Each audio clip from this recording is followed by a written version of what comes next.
El comunicador jove, jove, jove, jove. Molt jove. Bé, us presentem l'Adrià Domènech. Ell ens farà una comunicació que crec que aquesta frase s'ha repetit diverses vegades. Tornarem quan es fongui la neu del Canigó. I bé, l'Adrià és de Reus, sí? I presenta una part del treball de recerca del batxillerat basada en la biografia inèdita del seu avi, el Francesc Vila-Sales, que l'any 1939 va formar part del primer grup de patriotes catalans que van tornar a Catalunya ocupada per Franco per organitzar la resistència a Barcelona, creant una ruta de pas i alliberament a través dels Pirineus orientals. I he sabut avui que actualment està estudiant dret. L'Adrià. Vinga, Adrià, tens 15 minuts. Més no. Això m'asseguraré. Doncs, sí. Bon dia, com ha comentat, soc el net del Francesc Vila-Sales i farà finals de novembre, més o menys, farà ja 3 anys que vam poder descobrir aquests manuscrits que explicaven la seva vida inèdita, que ningú de la família mai havia sapigut, ni ell va comunicar quan estava en vida. Coincidint amb el TDR, quan ho vam descobrir, vaig aprofitar per poder investigar tots aquests manuscrits i fer una recerca més àmplia per poder-ho novel·lar-los i poder presentar-los com algo nou, ja que ningú de la família, tots ho havíem pensat de dir anem a descobrir-ho més, però coincidint amb això vaig trobar que era una oportunitat per poder endinsar-me i aprendre d'aquest àmbit. Bé, va néixer el 6 d'agost de 1916 a la Colònia Güell, a Baix Llobregat, i curiosament tenia una gran habilitat per el tema del dibuix, cosa que li va servir molt per la falsificació de salconduits, cosa que era bastant habitual que et paressin així pel carrer sense motius, només per demanar-te papers, ja sigui pels motius que siguin.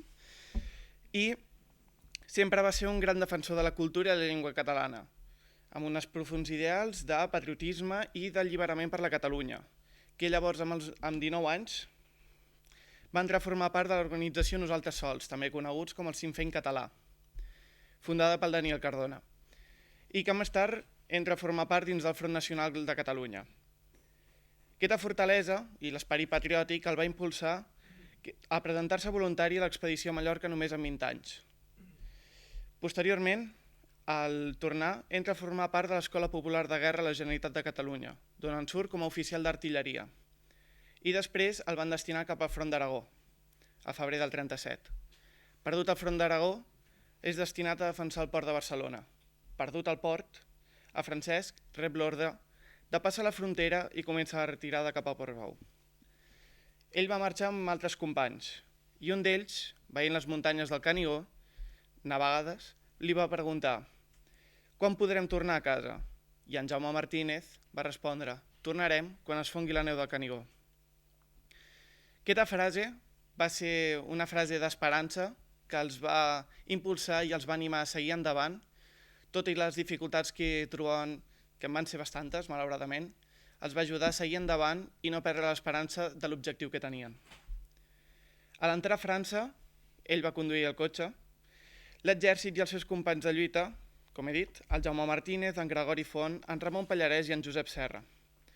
Els gendarmes els van baixar del cotxe i els van empresonar en camps de concentració, primer a Sant Cebrià i després d'Agde. A Francesc, però, que n'era conductor, el fan baixar del cotxe en un descampat i se l'emporten fins al camp de concentració d'Argelers.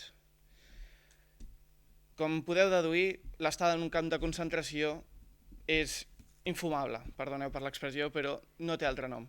És insuportable. Llavors ell va decidir escapar-se amagant-se en un camió d'intendència i refugiar-se a Perpinyà, on comença, en aquell moment, la seva lluita clandestina.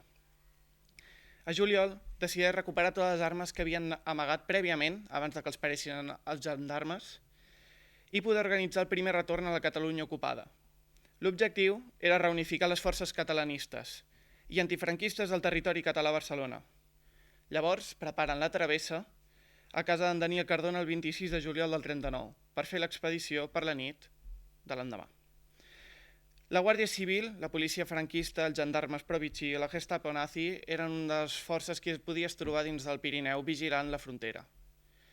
Llavors, degut a això, decideixen entrar per la part més oriental, que potser era la part més senzilla, entre cometes, de poder-hi passar. I anar cap a Llançà, on creien que hi passarien més desapercebuts. Així doncs, la idea era clara. L'únic problema que hi havia era explorar els camins, veure quines masies que hi havia per la zona eren amigues o enemigues i quins punts de vigilància policials eren per evitar. Degut a això, dies abans s'havia avançat a Gregori Font, que ja era coneixedor de la zona i s'hi va avançar per poder definir-ne la ruta. A casa d'en Daniel Cardona, a Perpinyà, es reuneixen per acordar la ruta i formen un escamot de 6 components. El Jaume Martínez, en Ramon Pallarès, el Gregori Font, el Pere Vendrell, en Joan Josep Ferrer i en Francesc Vilà. 2 d'ells, quan ja estan a la ruta, a dalt de tot de la carena, no es van veure encara de passar i van decidir tornar a França. Llavors decideixen dividir-se en 2. El Font i en Pallarès anirien cap a Castelló d'Empúries i en Jaume i en Francesc van decidir anar cap a Figueres. Ells agafen el tren i es troben una parella de guàrdies civils. Com van veure que s'estaven allunyant d'ells, van decidir també saltar del tren i fugir. Van ser perseguits i van anar cap al bosc. Van anar cap a través fins a poder despistar-los, ja que el tema de la diferència d'edat i ja que eren muntanyers i esportistes els va ajudar en aquesta situació. Llavors van dirigir-se cap a Barcelona caminant. S'hi van estar una setmana. El 27 de juliol del 1939, en Francesc, amb 22 anys, i els seus companys de lluita han establert la ruta clandestina que utilitzaran majoritàriament els de Nosaltres Sols i l'Estat català. En Jaume i en Francesc, a l'arribar a Barcelona, s'amaguen en pisos de familiars i amics. El 6 de gener de 1940 tornen a Perpinyà, on els espera el Daniel Cardona, que havia establert contacte amb els serveis d'informació francesos que els demanen col·laboració. Després d'una reunió llarga i contundent, decideixen acceptar.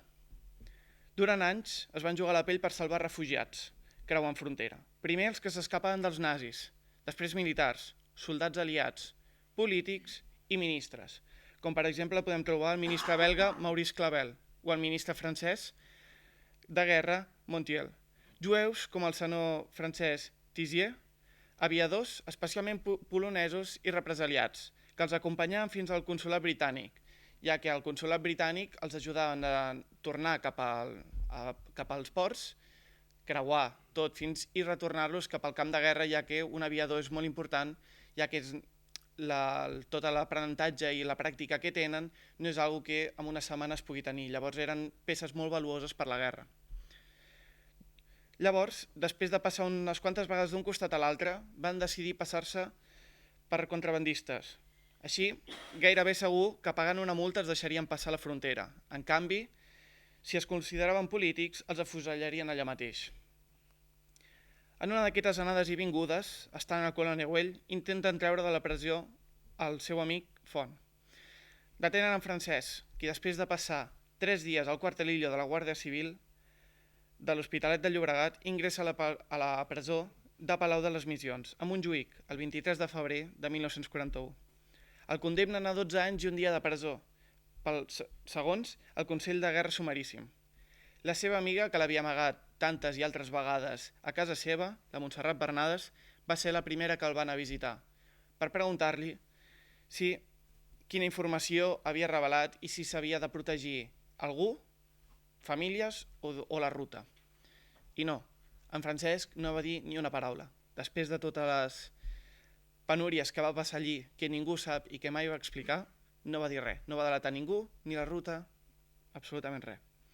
En aquelles hores escriu la música de l'himne de Front Nacional, el Cant d'Espera, i la lletra la va composar Santiago Pey, bon amic seu. Li commuten la pena de presó domiciliària per motius familiars i bona conducta, ja que ell era una persona religiosa i era músic. En 1946 entra a l'empresa d'arquitectura i construcció de l'Emili Bofill, pare del reconegut arquitecte Ricard Bofill i Levi. El 7 de juny de 1954 es casa amb la Maria Badia Fonollosa, mon àvia. Fidel a les seves conviccions, mor el 27 d'abril de 1986 sense cap reconeixement a la seva trajectòria, ni ells ni altres que van retornar a l'infern per defensar els ideals de la democràcia, la llibertat. Malgrat ell va perdre, la guerra mai va ser un vençut. Moltes gràcies. Moltes gràcies.